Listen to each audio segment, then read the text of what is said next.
Sebuah kandang ayam besar di peternakan ayam Ngadiran, Desa Cekalang, Tuban, Jawa Timur, Jumat malam terbakar. Kobaran api bahkan mencapai sekitar 4 meter. Api dengan cepat melahap bangunan kandang yang didominasi terbuat dari kayu. 5 mobil pemadam kebakaran diturunkan ke lokasi untuk memadamkan api yang baru padam 6 jam kemudian. Sebagian kecil masih bisa terselamatkan untuk ayam-ayamnya. Kemudian kandangnya itu masih dalam posisi berdiri, cuman untuk lain-lainnya sudah terbakar. Penyebabnya apa itu, Pak? Diduga kemungkinan karena korsleting listrik. Akibat kebakaran, sekitar 40.000 ayam ternak mati terbakar. Kerugian ditaksir mencapai 2,5 miliar rupiah. Dari Tuban, Jawa Timur, Pipit Wibawanto, iNews melaporkan.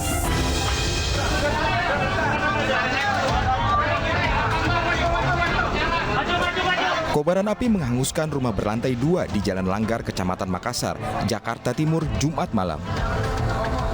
Hembusan angin kencang dan banyaknya material yang mudah terbakar membuat api cepat membesar. 12 mobil pemadam kebakaran dan 60 petugas diterjunkan ke lokasi. Kebakaran diduga terjadi akibat korsleting listrik dari lantai 2 salah satu rumah yang terbakar. Dua rumah. Ini rumah permanen apa semi permanen, Pak? Permanen. Saat itu tadi warga yang pemilik rumahnya ada di dalam rumah. Tadi ada di dalam, cuma pas kejadian kebakaran ini langsung diamankan. Jadi kondisi rumah udah kosong. Tidak ada korban jiwa dalam peristiwa ini, namun kerugian ditaksir mencapai ratusan juta rupiah. Dari Jakarta, Helmi Sanjangbati, iNews melaporkan.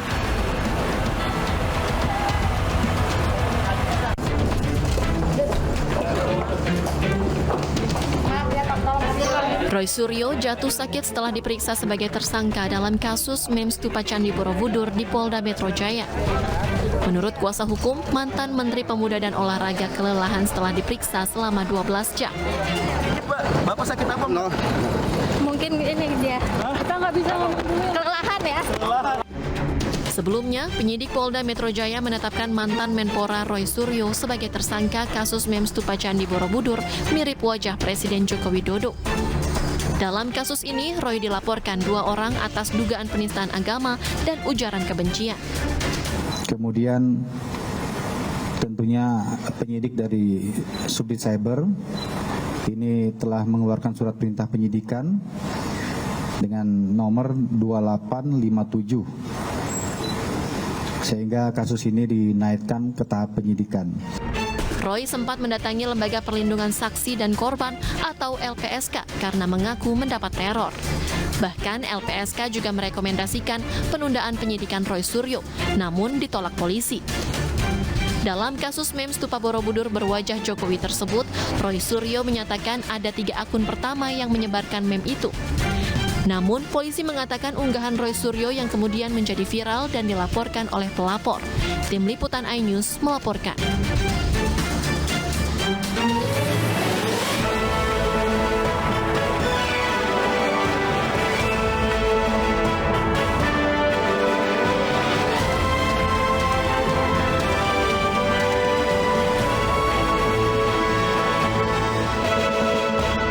Tim khusus bentukan Kapolri menggelar prarekonstruksi. Irjen Verdi Sambo dan Baradae tidak hadir.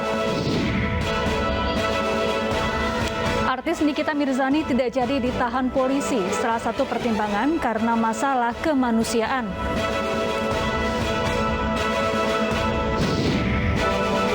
Presiden Jokowi dukung Citayam Fashion Week sebagai bentuk kreativitas anak muda, namun diminta tidak ada yang melanggar aturan.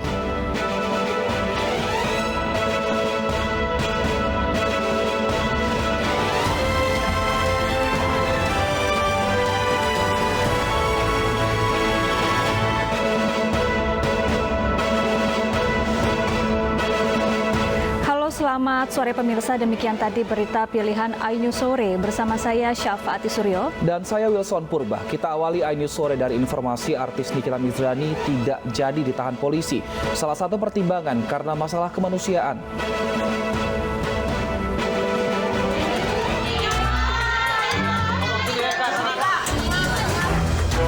Kepolisian Satreskrim Polresta Serang Kota Jumat malam akhirnya melepas Nikita Mirzani setelah artis kontroversi tersebut menjalani pemeriksaan 1 kali 24 jam untuk kasus dugaan pencemaran nama baik dan pelanggaran Undang-Undang Informasi Transaksi Elektronik atau ITE. Nikita Mirzani didampingi pihak kuasa hukumnya keluar dari dalam ruangan Satreskrim Polresta Serang Kota dan diperbolehkan pulang setelah mengajukan permohonan penangguhan penahanan dari pihak kuasa hukum kepada penyidik.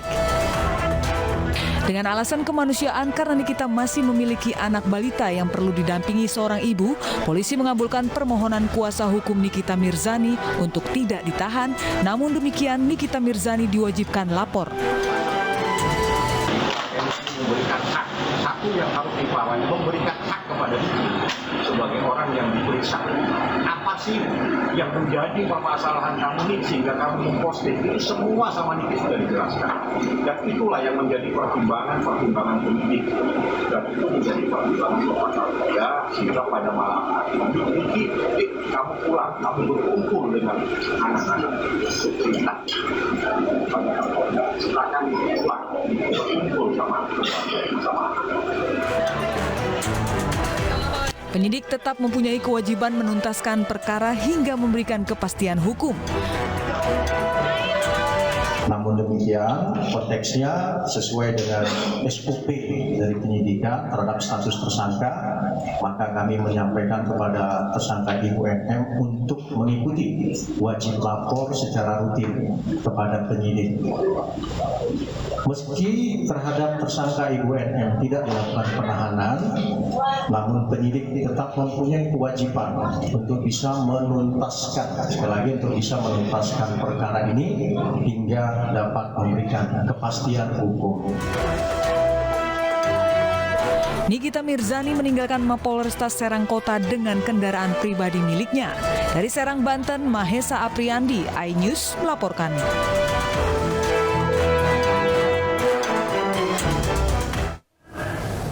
Komplotan penembak istri TNI di Semarang, Jawa Tengah ditangkap. Sementara itu hingga kini suami korban masih belum ditemukan.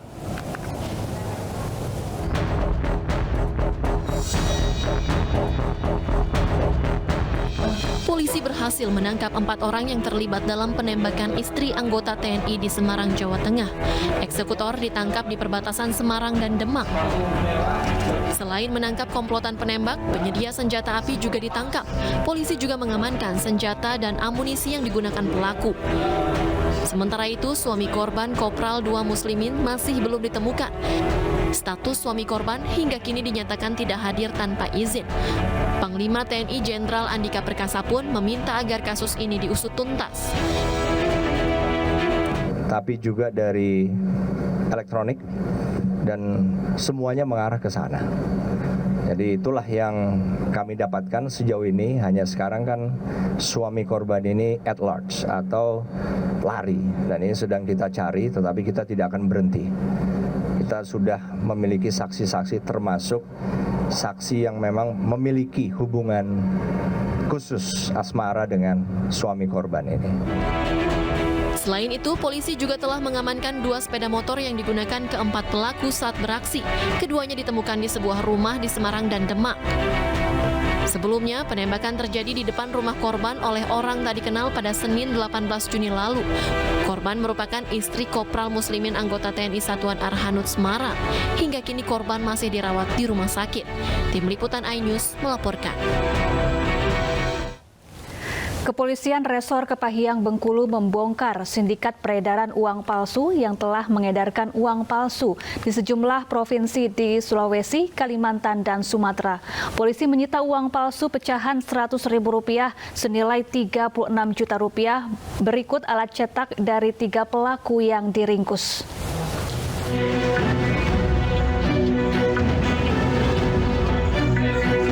Tim Pusat Polres Kepahiang Bengkulu meringkus 3 pelaku sindikat pengedar uang palsu di kediamannya masing-masing. FA, EF, dan AY, warga Rejang Lebong ini tak berkutik saat polisi menangkap dan menemukan barang bukti uang palsu yang disembunyikan para pelaku di kandang kelinci. Para pelaku mengaku telah mencetak uang palsu pecahan Rp100.000 senilai Rp50 juta selama 1 bulan. dan telah disebarkan tidak hanya di wilayah Kepahyang dan sekitarnya, namun juga ke sejumlah provinsi di Sulawesi dan Kalimantan. Mereka melalui media online, media sosial untuk bertransaksi dengan korban, dengan menggunakan mata uang palsu,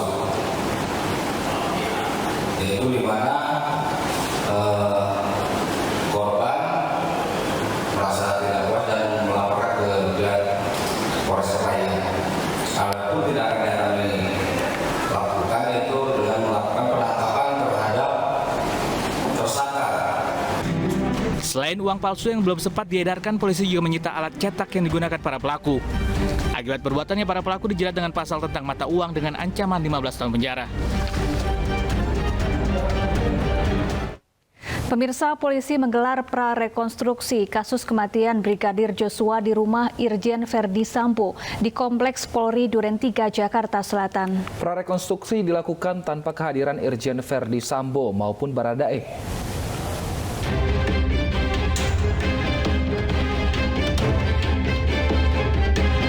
Tim Inafis dan Puslap 4 Polri mendatangi rumah Kadif Propam Polri nonaktif Irjen Pol Verdi Sambo di kawasan Duren 3, Jakarta Selatan. Petugas menggelar prarekonstruksi kasus tewasnya Brigadir Nofriansyah Yosua Huta Barat atau Brigadir J.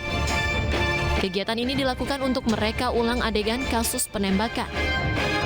Namun dalam prarekonstruksi yang digelar tertutup ini dilakukan tanpa kehadiran Irjen Verdi Sambo maupun Baradae. Keduanya akan dihadirkan saat proses rekonstruksi mendatang. Ya, kalau di PMJ, prarekon itu harus ada peran pengganti. Ya, peran pengganti sesuai dengan hasil keterangan para saksi dan juga temuan dari tim Lafor, Inafis, Dokpol itu dipadukan. Ya, setelah dipadukan, ya penyidik kalau misalnya ada hal yang lain yang masih harus didalami dalam proses penyidikannya, itu harus didalami. Ya, setelah dari PMJ, kita langsung melihat bagaimana objek TKP yang sebenarnya.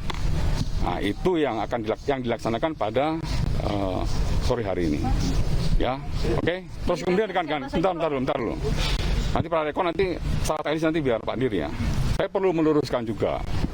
Masih ada beredar di beberapa media yang menyebutkan bahwa CCTV rusak, kemudian kenapa diketemukan CCTV yang lain. Ini saya perlu luruskan kepada teman media biar tidak lagi istilahnya berpersepsi lagi, sehingga muncul spekulasi lagi yang justru akan membuat permasalahan ini tidak clear. CCTV yang rusak sesuai dengan apa yang disampaikan oleh Kapolres Jakarta Selatan, ini CCTV yang di TKP. Tapi CCTV yang sepanjang jalur ini di sekitar TKP ini sudah diketemukan oleh penyidik. Demikian juga kemarin saya sampaikan, CCTV dari sepanjang jalan dari mulai Magelang sampai dengan TKP sini itu juga sudah diketemukan oleh penyidik. Sebelumnya, prarekonstruksi juga digelar di Gedung Balai Pertemuan Metro Jaya Jumat malam. Kegiatan ini menggambarkan peristiwa penembakan yang terjadi di rumah Irjen Verdi Sambo Jumat 8 Juli lalu. Dari Jakarta, tim liputan iNews melaporkan. Bagaimana jalannya prarekonstruksi kasus penembakan Brigadir J? Sudah ada rekan Camar Haenda langsung dari kawasan Duren 3, Jakarta. Selamat sore Camar, apa yang terungkap dari jalannya prarekonstruksi sore ini?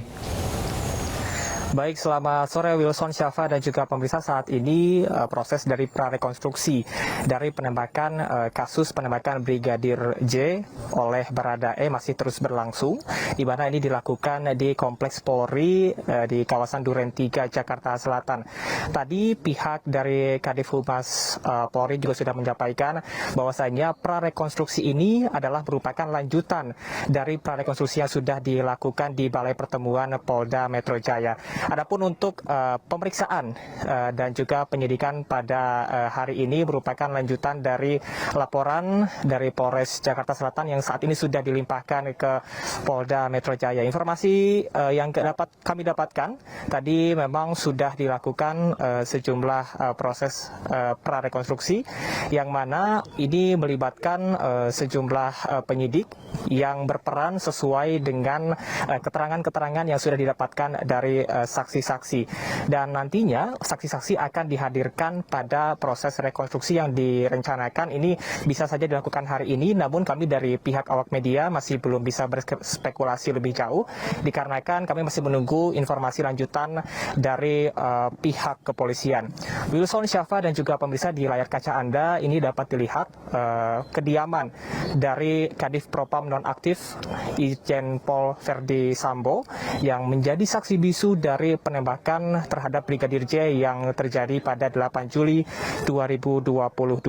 Adapun pihak dari Barreskrim Polri juga sudah melakukan gelar perkara yang saat ini untuk penyidikan sudah naik dari penyelidikan menjadi tahap penyidikan untuk status dari kasus ini. Dan tadi pihak dari Kadif Humas Polri juga sudah menyampaikan bahwasanya terkait dengan CCTV yang hilang, ini merupakan CCTV yang hanya ada di TKP ataupun di rumah Irjen Pol Verdi Sambo. Sementara untuk CCTV yang berada di seluruh ataupun di kawasan menuju ke arah rumah ini, baik CCTV tetangga, ini masih sudah diamankan dan masih tersimpan dengan rapih, yang nantinya ini akan dilakukan pencocokan data dan juga sehingga lebih komprehensif untuk pembuktian pada tanggal 8 Juli 2022 yang lalu. Dan dapat kami sampaikan untuk proses dari otopsi ulang ini akan direncanakan dilakukan pada Rabu pekan depan yang akan terus digelar secara terbuka, dan juga nantinya pihak dari kepolisian akan menjelaskan hasil dari prarekonstruksi tersebut. Dan kami saat ini sekali lagi Syafa, Wilson, dan pemirsa masih menunggu apakah rekonstruksi akan dilakukan hari ini juga dan juga membawa saksi ataupun juga tidak. Baik, sementara demikian, Wilson, Syafa. Ya, terima kasih Camar Henda melaporkan langsung dari kawasan Duren 3, Jakarta Selatan. Pemirsa, sebelumnya Polri menaikkan kasus dugaan pembunuhan berencana Brigadir J ke penyidikan. Polri telah memeriksa saksi dari keluarga Brigadir J dan CCTV yang berada di rumah Kadif Propam nonaktif Irjen Verdi Sambo.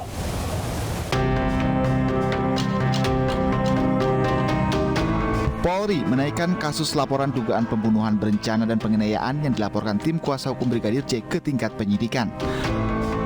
Untuk mendalami kasus ini, tim penyidik Barreskrim Polri telah memeriksa 11 anggota keluarga Brigadir J selama 12 jam lebih di Polda Jambi kemarin. Selain itu, bukti CCTV yang berada di rumah Irjen Verdi Sambo kini sedang diperiksa di Laboratorium Forensik Polri dan baru akan dibuka ke publik setelah penyidikan selesai. Sementara terkait rencana otopsi ulang, Kadif Humas Polri Irjen Polisi Dedi Prasetyo menyatakan akan dilakukan Rabu di Polda Jambi. Dalam hal ini, Panglima TNI Jenderal Andika Perkasa mengaku siap membantu otopsi ulang jenazah Brigadir J. Yakinlah saya siap membantu. Kami punya rumah sakit yang cukup bagus. Rumah sakit tingkat A kita ada 3. Nah, kemudian rumah sakit yang lebih di bawah kelasnya juga banyak tersebar. Jadi saya TNI siap membantu, dan kita pasti hadirkan dokter-dokter maupun semua perangkat medis yang diperlukan yang terbaik. Karena ini adalah misi kemanusiaan. Dalam kasus Brigadir J, Presiden Joko Widodo memerintahkan agar kasus ini diusut tuntas dan dilakukan secara transparan untuk menghindari terjadinya polemik di masyarakat. Buka apa adanya, jangan ada yang ditutup-tutupi. Transparan. Udah. Untuk menjaga independensi dalam penyidikan, Kapolri Jenderal Listio Sigit Prabowo telah menonaktifkan 3 pejabat Polri. 3 pejabat Polri yang dinonaktifkan yakni Irjen Verdi Sambo, Kepala Biro Penanganan Internal Divisi Profesi dan Pengaman Brigjen Pol Hendra Kurniawan, dan Kapolres Jakarta Selatan Kombes Pol Budi Herdi Susanto. Tim Liputan iNews melaporkan. Polisi temukan dugaan tindak pidana atas kasus bocah yang dirantai oleh orang tuanya. 7 orang diperiksa sebagai saksi. Informasinya usai jeda, tetaplah bersama kami.